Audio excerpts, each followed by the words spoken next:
ya para cerrar esta entrega de Tiene la Palabra Diputado, hemos decidido abordar, por supuesto, y es una deuda con ustedes, el tema político.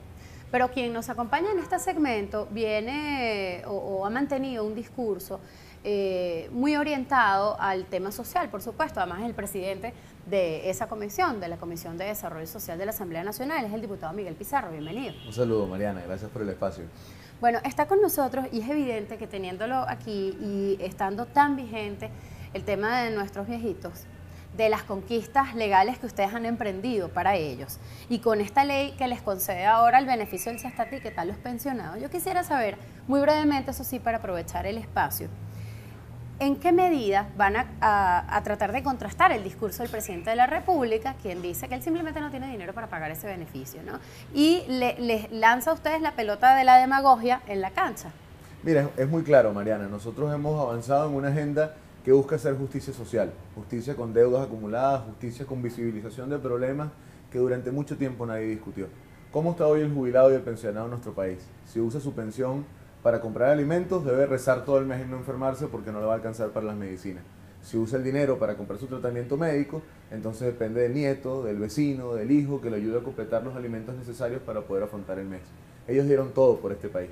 Ellos dieron su vida entera para construir instituciones, servicios, empresas, para darnos desarrollo a los que somos más jóvenes. Y hoy en día la condición en la que están es profundamente injusta cuando uno compara con todo lo que ellos hicieron por este país. Nosotros queremos darle una herramienta para afrontar la crisis, entendiendo que no es la solución definitiva, que no te resuelve el problema de fondo, sino que es un paliativo en el marco de una crisis que estamos viviendo, un bono que le permita tener 10.000 bolívares extra a la pensión y que ese cálculo esté amarrado a la unidad tributaria, de forma tal que cada vez que suba la unidad tributaria, suba el bono y no esté esto amarrado discrecionalmente a las decisiones del Ejecutivo. Sobre lo primero que decías tiene que ver con la política, y es una de las crisis políticas que hoy vive nuestro país. Todos nosotros vivimos una crisis que hace que no nos alcance la plata, que no consigamos alimentos, que si nos enfermamos no consigamos medicina, una crisis que hace que un teléfono le cueste la vida a un hermano en la calle solamente porque alguien se enamoró de un bien material. Ahora, lamentablemente esa crisis que todos vemos así y que todos la entendemos así, no la ve el gobierno de igual forma. Para el gobierno la crisis es que no tiene los dólares necesarios para sus viajes y sus privilegios, que no tiene los dólares necesarios para la administración del Estado en esa forma robusta en la que ellos lo tienen concebido. Y nosotros lo decíamos en la discusión y lo hemos dicho en cada espacio que tenemos. Si en este país tú dejas de comprar misiles, tú dejas de gastarte los 500 millones de dólares que nos gastamos en mantenimientos de Sukhoi cada 5 meses, tú dejas de gastarte esos más de 7 millardos de bolívares en viáticos y pasajes que tiene el Ejecutivo Nacional para que la primera combatiente vaya con su mejor cartera en alguna alfombra roja, en alguna cumbre del mundo, con una superdelegación. Nosotros tenemos plata si hacemos esos recortes para poder financiar toda la inversión social que hace falta en el país. No se puede hablar de revolución y no proteger al que menos tiene. No se puede hablar de izquierda, no se puede hablar de transformaciones y hacer que el que menos tiene pague la crisis. Y eso es lo que hoy estamos viendo en las medidas gubernamentales. Impuestos que terminan haciendo que toda la clase trabajadora pague, medidas económicas que protegen al que más tiene pero dañan al emprendedor y al que está empezando con su negocio, medidas sociales que no resuelven lo estructural. Sirven para la propaganda, te sirven para una cuña, pero no te sirven para resolver el problema de fondo, que es alimentación, medicinas y seguridad, que son las 3 grandes crisis que tiene este país hoy.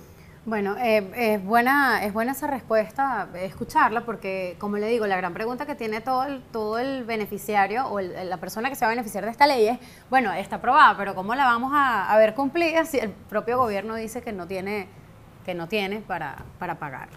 Avanzando en este segmento que tenemos con usted, diputado, la gente en la calle nos pregunta a todos, ¿qué va a pasar? ¿Cuál es la ruta? Porque cada vez que decimos el camino, la gente nos asocia con una tendencia política que precisamente es la de su partido, ¿no? Pero ya poniéndonos más serios, ¿qué han evaluado?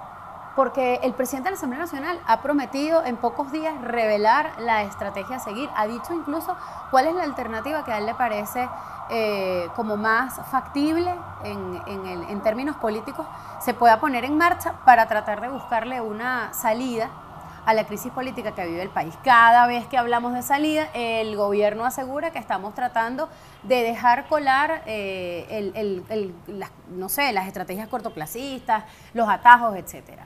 ¿Frente a qué estamos realmente?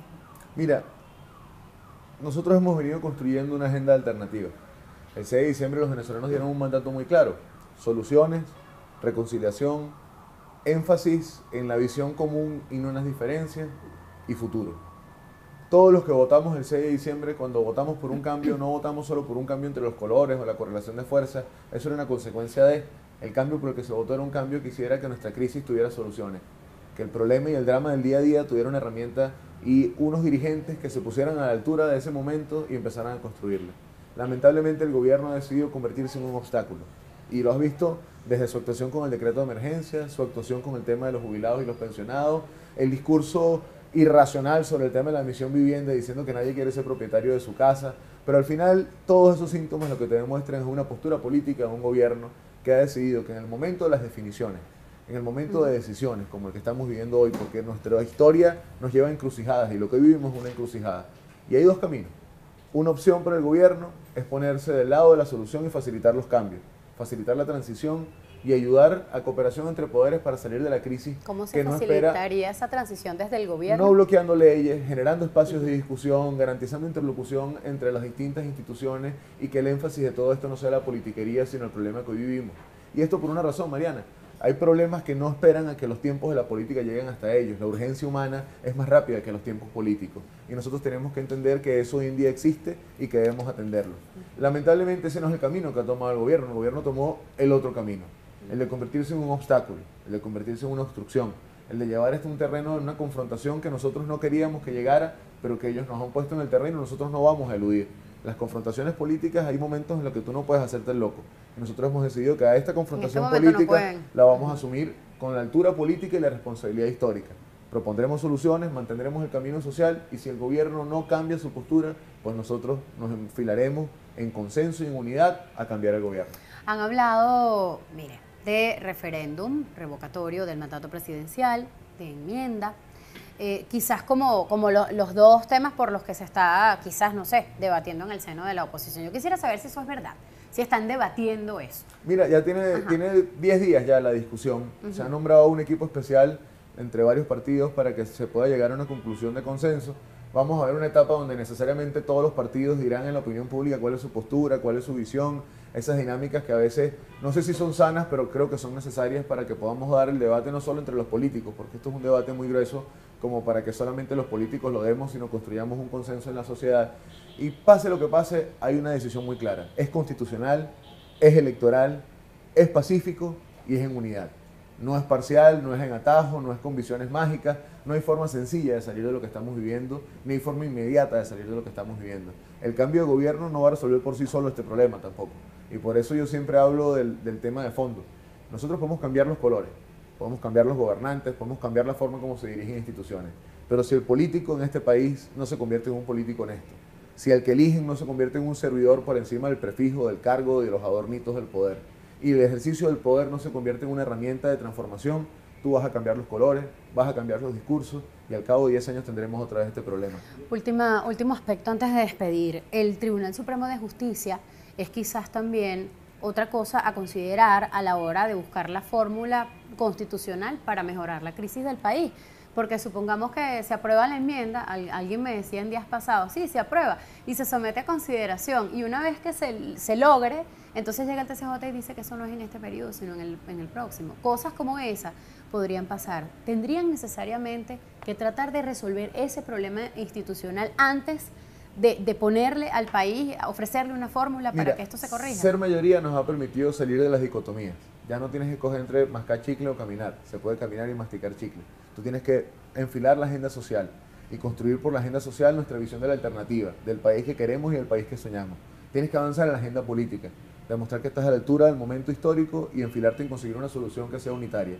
Y tienes que avanzar en la agenda institucional, porque nada de lo que nosotros tenemos nos lo han regalado. Así como vamos a tener que pelear con el Tribunal Supremo de Justicia, decisiones, medidas, conclusiones y sentencias, tendremos que pelear con el CNE, tiempos, lapsos, garantías, formas, accesos. Tendremos que pelear con el gobierno y su partido, financiamiento, abusos de poder, uso de la hegemonía comunicacional. La oposición y la alternativa en este país, nada de lo que tiene se lo han regalado. Lamentablemente a veces nos gusta tener memoria selectiva y solo nos acordamos de los éxitos, solo nos acordamos de las victorias y se nos olvida todo el camino de sacrificio que llevamos para llegar hasta ellos. Ni fechas de elecciones, ni tarjetas únicas, ni candidaturas fueron cosas que nos regalaron en los tiempos anteriores y todas se lograron cuando era impensable.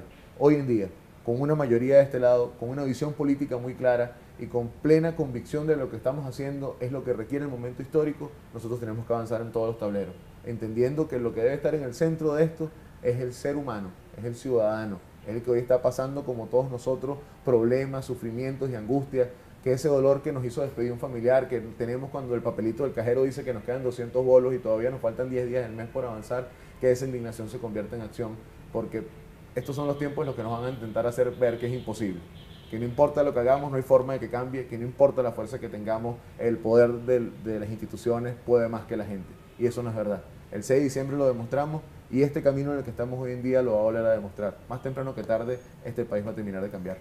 Bueno, ha adelantado entonces el diputado Pizarro que la estrategia pues está en este momento puesta en manos de la bancada opositora y de los representantes de los partidos tratando de escoger el mecanismo más idóneo para poner fin a la crisis que vive el país, según lo que acaba de esbozar. Habrá entonces que esperar a que esa decisión se tome y que sea anunciada al país y ver bajo qué esquema se podrá implementar.